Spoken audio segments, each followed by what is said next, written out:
পুরান চাল হলেই ভাতে পারবে এমন কোনো কথা নেই, কিন্তু ওটার যত্ন আত্তি করতে হয়, ওটার সেই সাধনা থাকতে হয়, সেই ইচ্ছা থাকতে হয়, এবং মাহমুদুল্লাহ সেটা আছে, এটা পরিষ্কার বোঝা যায়। ও কিন্তু একই জায়গায় আউট হচ্ছে, তো ওই একটা জায়গায় হয়তো কোনো সমস্যা আছে, এটা ওর অনুধাবন করা দরকার। ওর আশেপাশে যেসব কোচিং স্টাফ আছে তাদের অনুধাবন করা দরকার। নতুন বা পুরনো আমি বলবো না, আমার মানে নতুন করে সবাইকে দেখার একটা সুযোগ এটা তৈরি করে দিচ্ছে। পুরান চাল হলেই ভাতে পারবে এমন কোনো কথা নেই, কিন্তু ওটার যত্ন আত্তি করতে হয়, ওটার সেই সাধনা থাকতে হয়, সেই ইচ্ছা থাকতে হয়, এবং মাহমুদুল্লাহ সেটা আছে, এটা পরিষ্কার বোঝা যায়। এতদিন ধরেও খেলছে এবং এখনও তার ওই ক্ষুধাটা আছে। আমরা 2-3টে ম্যাচে দেখেছি দলের খারাপ অবস্থা একটু ধরে খেলা, তারপর সময় মতো এগ্রেসিভ ইন্টেন্ট নিয়ে খেলা, এবং গত ম্যাচে দুর্দান্ত একটা ইনিংস খেলেছে। হ্যাঁ, একটা দারুণ একটা ইনিংস খেলেছে গত ম্যাচে। সো আশা করবো যে এটা কন্টিনিউ করবে। ওর তো আর অনেকদিন বাকি নেই, যতদিন থাকবে এভাবে খেলবে, মাথা উঁচু করে খেলবে এবং জাতীয় দলের জন্য কন্ট্রিবিউট করে যাবে। Sir, as a board director না, যদি লিটন কুমার দাস আপনার কাছে সবচেয়ে বাংলাদেশের সবচেয়ে অভিজ্ঞ কোচের কাছে এসে বলে যে আমার এখন করণীয় কি করতে পারি, কোন জায়গাটায় ফাইন টিউনিং দরকার, আপনি কি বার্তা দিবেন? ও কিন্তু একই জায়গায় আউট হচ্ছে, তো ওই একটা জায়গায় হয়তো কোনো সমস্যা আছে, এটা ওর অনুধাবন করা দরকার। ওর আশেপাশে যেসব কোচিং স্টাফ আছে তাদের অনুধাবন করা দরকার।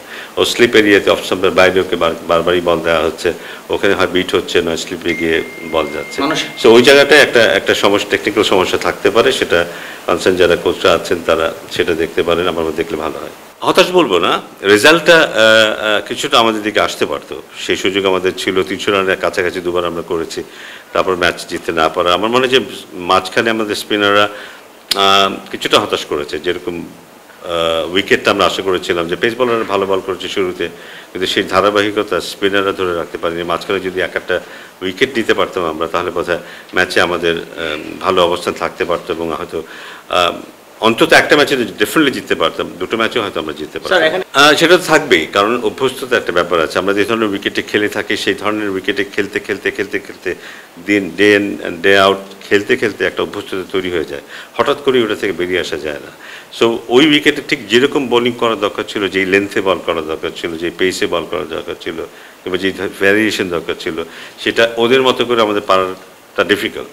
সো সেখানে আমরা কিছুটা মার খেয়ে গেছি, কিন্তু সো আমার মনে এটা একটা লেসেন ছিল আমাদের স্পিনারদের জন্য। আমি আশা করবো যে তারা এই লেসেনটা নেবে, কারণ ভবিষ্যতে আবার আমাদের হয়তো এরকম কন্ডিশনে খেলতে হবে।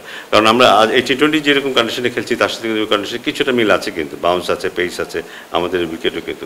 সো আমার মনে হয় এই ধরনের উইকেটে যদি আমরা কন্টিনিউসলি খেলাতে পারি, আমাদের বোলারও কিন্তু বুঝতে পারবে টি-20তে চ্যালেঞ্জগুলো কী, এবং সেটার সাথে সাথে তারা নিজেরা অ্যাডাপ্ট করতে পারবে। তবে সবখানে এরকম চ্যালেঞ্জিং উইকেট, যেখানে স্কিল দিয়ে সার্ভাইভ করতে হয়, ওই ধরনের চ্যালেঞ্জিং উইকেট আমরা চেষ্টা করবো আনতে।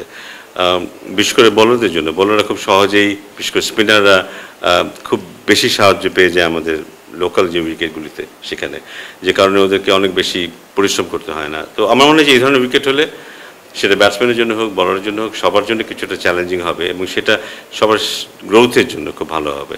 না, এইভাবেই হওয়া উচিত। মানে বিপিএলটা তো আমরা অনেকটা আন্তর্জাতিক মানের একটা টুর্নামেন্ট হয়, সেখানে অনেকটা প্রস্তুতিহীন খেলোয়াড়রা খেলতে যায়, কোনো প্রস্তুতি থাকে না আমাদের যা খেলার, বিশেষ করে আমাদের দেশীয় খেলোয়াড়দের।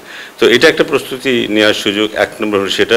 2 নম্বর হচ্ছে যে ওখানে সীমিত সংখ্যক খেলোয়াড়রা খেলার সুযোগ পায়। সো এখানে তার বাইরেও আরও অনেক খেলোয়াড়রা খেলার সুযোগ পাচ্ছে এখানে। সো আমাদের সিলেক্টেডদের দেখার সুযোগ হচ্ছে, নতুন প্লেয়ারদেরকে দেখার সুযোগ হচ্ছে। কিন্তু আমার মনে হয় তার পাশাপাশি একটা গুরুত্বপূর্ণ ব্যাপার হচ্ছে যে দেশীয় খেলোয়াড়দেরকে গুরুত্বপূর্ণ রোলগুলো প্লে করতে হচ্ছে। বিদেশি খেলোয়াড় যখন আসে বিপিএলে, ওরা ইম্পর্টেন্ট, টিমের ক্রাইসিস হলে ওরাই বোলিং করে, টিমের ক্রাইসিস হলে ওরাই ব্যাটিং করে। সেখানে আমাদের খেলোয়াড়রা ঠিক ওই ইম্পর্টেন্ট রোলটা নিয়ে খেলার সুযোগ পায় না, কিন্তু এখানে সেটা তাদের কিন্তু সবচেয়ে গুরুত্বপূর্ণ রোলটা নিতে হচ্ছে।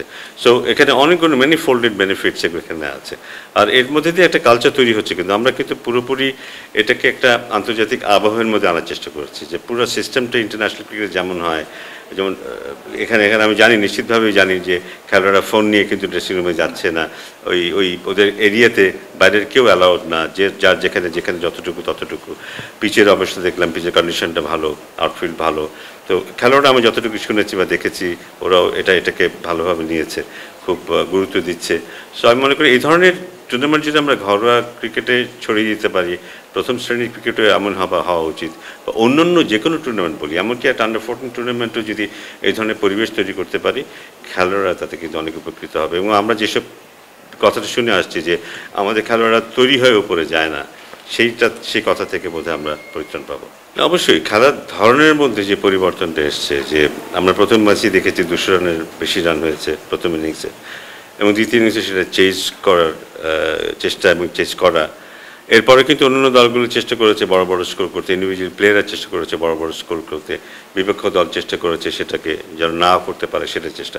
সো ওই যে নিজের পুরোটা দিয়ে খেলার যে ব্যাপারটা, সেটা বোধহয় সবচেয়ে বেশি ইমপ্রেস করেছে সিলেক্টরদের। সো আমার মনে হয় নতুনভাবে দেখার একটা সুযোগ এটা তৈরি করে দিয়েছে। কিন্তু এখানে নতুন খেলোয়াড় নিশ্চয়ই আসবে, পুরনোরাও নিজেদেরকে কীভাবে অ্যাপ্লাই করছে সেটাও দেখার একটা বিষয় কিন্তু। সো নতুন বা পুরনো আমি বলবো না, আমার মনে হয় নতুন করে সবাইকে দেখার একটা সুযোগ এটা তৈরি করে দিচ্ছে, এবং এটা আমাদের সামনে হয়তো আমরা নিশ্চয়ই আমাদের যখন ন্যাশনাল টিম হবে কিংবা এ টিম হবে, আমরা এইটার একটা ইফেক্ট তখন দেখতে পাবো। এক্স্যাক্টলি সেরকম কোনো প্ল্যান এখনো হয়নি, বাট আমার মনে হয় আমাদের অনেক কিছু ভাবতে হবে, কারণ একটানা লম্বা বিরতিহীনভাবে খেলাটা আমাদের জন্য কতটা কার্যকর সেটা আমাদের দেখতে হবে, প্লাস কন্ডিশনটাকে ম্যানেজ করা, মেনটেন করা, এবং খেলোয়াড়দেরকেও মোটিভেটেড রাখা দীর্ঘ সময় ধরে, এগুলি কীভাবে সাজালে সবচেয়ে ভালো হয় সেটা দেখবো অবশ্যই। যদি সেরকম কিছু প্রয়োজন হয় সামনের সিজন হয়তো তেমন দেখা যেতে পারে। আমার মনে হয় এটা নিয়ে অলরেডি ওরা বলেছে ওদের ইয়েতে যে আমি যদি ইয়ের কথা বলি যে আমাদের 4 ডে টুর্নামেন্টেও ওরা নতুন 2-1 খেলোয়াড় দিকে ওদের চোখ পড়েছে, এবং ঠিক একইভাবে এখানেও তাদের দিকে চোখ পড়েছে, 2-1 কথা বলেছে বা আমি অনুমান করতে পারি। সো সেটা তো থাকবেই। টুর্নামেন্টগুলি তো এক হচ্ছে যে ক্রিকেটার কোন জায়গার ক্রিকেটার আসলে আপনাদের জাতীয় দলে দরকার? আসলে জাতীয় দলে তো কিছু তো আছে, আমরা যেমন বোলিং অলরাউন্ডার চাইবো, আমরা স্পিন বা পেস অলরাউন্ডার চাইবো, আমরা টপ অর্ডারের ওপেনিং ব্যাটসম্যান চাইবো, এরকম চাও তো আছেই। বাট তার পাশাপাশি নতুন খেলার উঠে আসে, সেটা যে কোনো রোলেই, এমন না যে আমাদের জাতীয় দলে যারা খেলছে তারা সবাই তাদের জায়গায় একদম কনফার্ম প্লেয়ার, তা তো নয়। সো ওখানে যে আমরা বেটার কোয়ালিটি প্লেয়ার পেয়ে আমরা নিশ্চয়ই চেষ্টা করবো তাদেরকে দিয়ে খেলাতে নিয়ে আসতে। সো সেই চেষ্টাটা থাকবে। বাট এই টুর্নামেন্টটা বোধ হয় সে দরজাটা খুলে দিবে যে T20টা যেভাবে খেলা হচ্ছে সেভাবে আমরা খেলছি কিনা, সেভাবে খেলাটা হচ্ছে কিনা, এই ব্যাপারটাই বোধ হয় সবচেয়ে বেশি লক্ষ্য রাখছে। অ্যাটিচিউডটা দেখার চেষ্টা করছে যে একটা টিমের প্রয়োজনটা কী, সেই অনুযায়ী একজন খেলোয়াড় খেলছে কিনা, নিজের খেলাটা খেলছে না দলের খেলাটা খেলছে, এসবও দেখছে সিলেক্টররা, আমি যতটুকু জানি।